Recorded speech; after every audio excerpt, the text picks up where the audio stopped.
மக்களுடைய வரி பணத்தை மக்களிடமிருந்து பெற்று அவர்களுக்கு மீண்டும் திருப்பி 1000-500 கொடுக்குறாய். ஒழுங்காக நீ ஆள்வதில்லை, பெருவாரியானதை சுரண்டி கொடுக்குறாய். சாலை போடுகிறேன் என்று சுரண்டுகிறாய், எந்த திட்டம் நடந்தாலும் சுரண்டுகிறாய். ஆக மக்களுடைய வரி பணத்தில் பாதிதான் மக்களுக்கு வந்து சேருகிறது. பாரதி சொல்லுவான், தந்த பொருளை கொண்டே சனம் தாங்குவோர் உலகத்தில் அரசர் எல்லாம். பாரதி சொல்லுகிறான், நாம் கொடுக்கின்ற வரியை கொண்டு நம்மை தாங்குகிறார்கள் அவர்கள். இந்த அரசியலை நீ நெஞ்சுதல் என்று நெஞ்சம் அயர்கிறாயே ஏன் என்று பாரதி கேட்கிறான். என்ன உன்னுடைய அப்பனுடைய சொத்திலிருந்து தருகிறாய்? நாங்கள் தருகின்ற வரி பணத்தை 1000 நீ தருகிறாய். மாணவனுக்கு 1000 கொடுக்கிறாய். ஆனால் வாத்தியாருக்கு சம்பளம் கொடுப்பதில்லை, அவனை நிரந்தரப்படுத்துவதில்லை. செவிலியர்களுக்கு சம்பளம் கொடுப்பதில்லை, அவர்களை நிரந்தரப்படுத்துவதில்லை.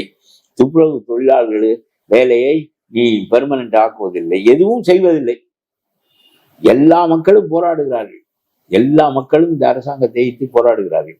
கல்விக்கூடங்களை திறந்து வைப்பாய், வாத்தியார்களை எல்லாம் டெம்பரரியாக வைத்திருப்பாய். டிரான்ஸ்போர்ட் நடத்துவாய், 48,000 கோடி அதற்கு இழப்பு ஏற்படுத்துவாய். அந்த இழப்பை நாங்கள் கொடுக்க வேண்டுமா, நீ கொடுக்க வேண்டுமா?